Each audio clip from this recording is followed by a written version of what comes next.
What's going on, guys? Welcome back to another video. Today we're going to show you guys how to swap out your alternator. So first thing, let's pop the hood and show you where it is. So when we pop the hood here, you're going to see that the alternator... Oh wait. What the heck's going on here, man? What's up with that? Something's not... Looks like you already replaced it. Yeah. With no, nothing. if you look closely, it's like right there. Yeah, it's like right there. Right there. No, right there. Right there? No, right there. Actually, it's right there. It's right there. There it is. Wow, that was dumb.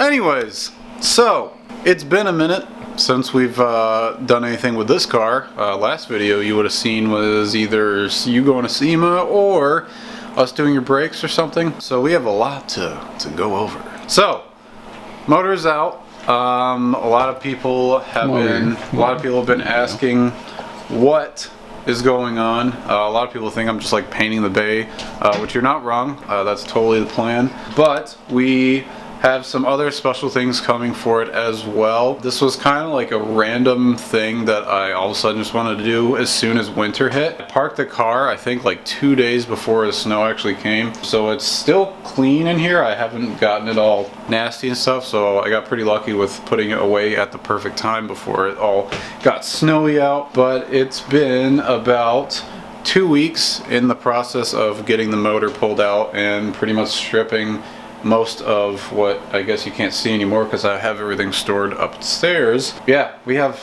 a lot of work that's already been done and a lot of work that still needs to get done. Yeah, like what's going on, man? It's all gone. It's kind of a familiar sight. So a lot of people have been asking what I'm doing. They're asking, are you shaving the bay, are you painting it? I don't know about shaving it. I definitely want to get things cleaned up, sanded, and painted. As far as wire tucking, I'm not doing a full wire tuck. I have already gotten some of the wires kind of rerouted to where they're not towards the front of the chassis, more towards the back, where if you take a look, all the wires will kind of be sitting behind where the trans is. So as far as like up here, across the front, and then on this side, I still have to figure out what we're going to do with the fuse box and all those wires. But just for example, the other night I tucked the ABS used to sit here. That giant harness that went to that is now pulled and routed underneath here. We are deleting ABS, so don't really need it anyways. There's also another line that came out one of these holes over here and routed across to the sensor. It's real weird that the wire comes out of here and routes back into this plug right here, and that's actually your ABS sensor.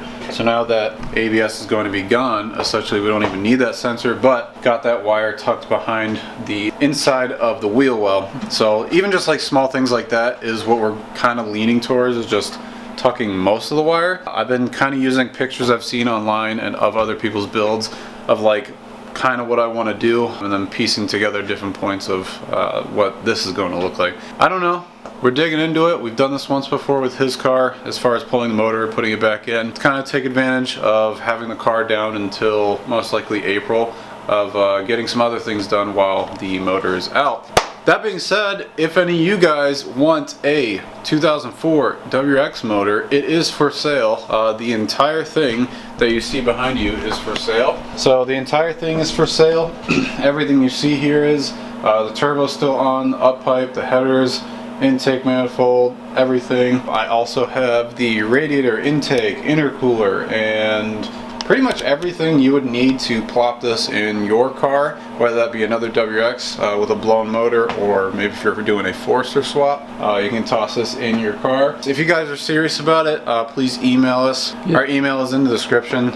Feel free to send us an email. I'm trying to let it go for cheap, but yeah, if you guys know of anybody that is interested, or you are, please let us know, because it's for sale, ready to go in someone else's car. Besides the new motor that's going in, because I want to keep that a little bit of a surprise, our next parts that we need to pick up before this thing actually starts running again, which our plan, I would like to have it, I don't know even if this is possible, I would like to have it done before our trip to Import Alliance, which would be the end of March. If it is done by then, I'll be super stoked, but I'm giving myself a little bit more time. I kind of want to get it done in April before normal car season starts, at least for us. So the parts that I need besides the motor, I'm going to need a new front mount, a new radiator, a new turbo. We also are going to be making a video on how to route your battery to the trunk, so the battery will now be in the trunk, giving us a little bit more room in the engine bay. Like I said before, I don't really have a plan as to what I want it specifically to look like at the end, but pretty much just simplifies the entire engine bay and give us some more room. That way when we do need to work on the motor, there's not as much stuff in the way. We kind of keep it a little bit cleaner than what it was before. Actually, maybe we'll throw a before and after picture. As far as paint, I do want to paint the bay. I'm kind of settled on a color that I want to go with, which I don't want to give away until we actually do it, but I think everyone will actually kind of enjoy this color. It's a subtle color, nothing crazy. It's not black. So everyone always does like gloss black. I want to do something a little bit different to match something else on the car. We'll see if it goes through like that. If you guys have any other ideas that you want to see done to the car, please let me know. That would be fantastic, because hey, we don't know what we're doing out here. We're just trying to put together something cool looking and maybe a little bit faster. Hey, a little bit. But we'll see. What else?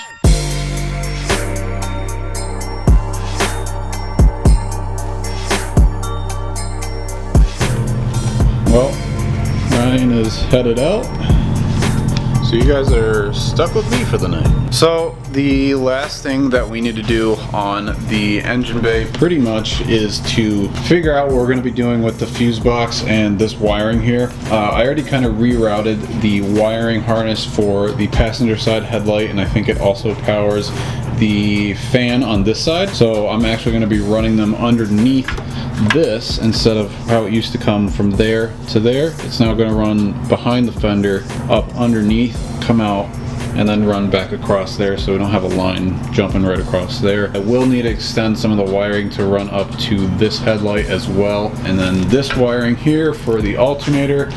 I'm gonna have to figure out what I can do. I kind of want to tuck all of these wires in the fender, but still have access to the fuse box right here. So essentially this would be our only pretty much box inside of the engine bay. Not really sure what else would be in here. I guess maybe the boost controller over here, or I can put it back on here. Pretty much the goal is just to simplify everything. I don't want everything tucked away because I still want it a little bit accessible to get to, but it would be nice to have everything cleared up, especially with the ABS that is gone now, as well as the battery getting out of there, which are like two of the biggest things in the engine bay. But yeah, I'm gonna start working on seeing what I can do with the wiring for that, kind of pull it back into the fender and see if it cleans it up any bit. Alright guys, that is gonna do it for today's video. I know this was a short kind of random catch-up video to what's going on here. So the next step, I'm kind of in a weird spot. I need to take off this fender on that side. I already have the passenger side off. Once that fender is off, I can access all the wires that go into the fender on that side, and then we can work on getting some of those wires tucked. But I can't take the fender off because I can't open the door. I can't open the door all the way because of the wall there in order to reach the wrench this way into, there's two bolts on the bottom of the fender that need to be undone in order for the fender to actually come off. What I have to do is put the car back down on the ground, put wheels back on it, and then push it over. I have a little bit more room on this side of the garage that I can put it that way, or I can kind of just put it across the entire garage diagonally, but I need to open up the door just like 2 inches more in order to get the wrench up in there and take the fender off. Thank you guys for watching today's quick catch-up video. We have a ton of more content obviously coming with this. Super big news, hopefully coming soon when it actually gets here. I'm guessing in about a week from now we'll have that big news come out. But yeah, like I said, if you guys are interested in the motor, the WRX motor is for sale. If you guys are serious, please email us and I will get back to you. Looking to get rid of it for cheap. But yeah, just shoot us an email and then I can get back in touch with you guys about it. It is not blown up, it never blew up, lasted this long, and it's still fine. Pretty much the whole reason behind doing this was I originally wanted to pull this motor and do a JDM EJ 2.0 swap, but some things fell in place and we have a really big cool deal coming up that, like I said, will be coming soon. It's not blown up, If you guys want it, definitely shoot me an email. Comes with everything that you're going to need to drop it right in your car and get going. We'll see you guys in the next video. Peace.